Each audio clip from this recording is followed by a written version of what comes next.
Defense Minister Rajnath Singh has informed the parliament that Chinese troops are moving back from the northern and southern Pangong Lake, back to the original Finger 8 region, and are dismantling all military infrastructure created along the Pangong Tso, and the status quo of March 2020 will be fully restored. Patrolling will be resumed only when both sides reach an agreement in diplomatic and military discussions. After complete disengagement is achieved, a meeting of senior commanders will be held 48 hours to resolve other remaining issues. Meanwhile, some experts have warned that China could not be trusted, and India should be extremely cautious during the disengagement process. DRDO Chief Dr. Satish Reddy has said that the formal approval for the 5.5 generation AMCA fighter jet can happen in early part of second half of this year. The fabrication work for AMCA will happen at the Nasik division of Hindustan Aeronautics, but prototype integration and other work will be undertaken by Aeronautical Development Agency and Center for Airborne Systems. He also confirmed that the existing DRDO-developed anti-drone systems are laser-based, and the agency is developing higher-power laser systems that can engage some other kinds of targets at long ranges, and the agency is confident that it will be demonstrated in 2021. Along with an additional order of Spike system, the Indian Army has leased 4 HeronMK2 drones from Israel, which have an endurance of around 50 hours. The Army has also acquired the shoulder-fire Digla S air defense system and the man-portable variant of the Strela air defense systems from Russia.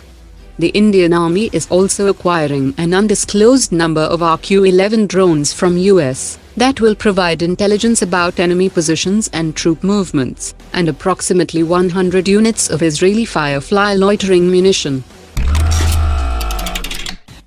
Bharat Heavy Electrical Limited has received an order from the Indian Navy for the supply of 2 super rapid gun mounts. The company has already established a dedicated manufacturing and inspection facility for the production and life cycle support of the guns, and is currently working to upgrade the existing gun version to enhance its range for next generation warships. Goa Shipyard Limited have signed an agreement with Hindustan Shipyard that will allow it to use the bigger dry dock on the eastern seaboard, and will allow Goa Shipyard to build bigger and more complex warships for the Indian Navy, along with repair and construction of naval ships. Goa Shipyard has also signed an agreement with SeaTech of Singapore for advanced design work at its Research and Development Center. Another agreement has also been signed with industry representatives of Bangladesh for the export of offshore patrol vessels.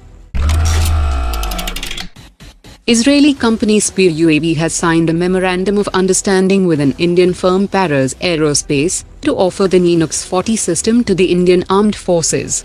The Ninox-40 is a micro-tactical drone system that can be launched from a standard 40mm grenade launcher.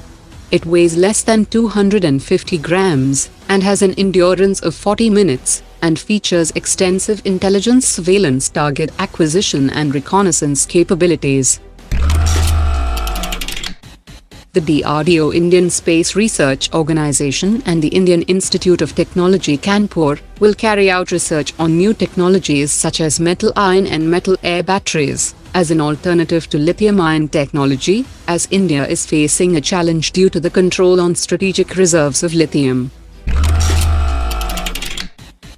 To test Navy's combat readiness in a complex multi-dimensional scenario, the Indian Navy has started a massive combat exercise TROPEX-21 over a vast geographical expanse in the Indian Ocean region, involving almost all operational assets like warships, submarines and aircraft, and this exercise will be conducted till the 3rd week of February. The Indian Ministry of Home Affairs has said that the pilot project for new design modular fencing on the India-Pakistan border has been completed, that will replace the existing old design of composite fencing with the new anti-cut and anti-rust modular fencing. after equipping the J-20 fighter with a modified variant of Chinese WS-10 engine and stopping the import of Russian AL-31F engines. Chinese engineers are trying to develop serrated engine nozzles to reduce the signature of the J-20.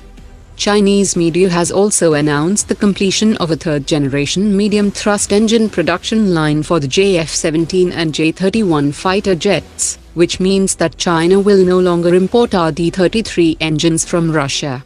China has also started replacing Russian Mi-17 helicopters with indigenous Z-20 helicopters.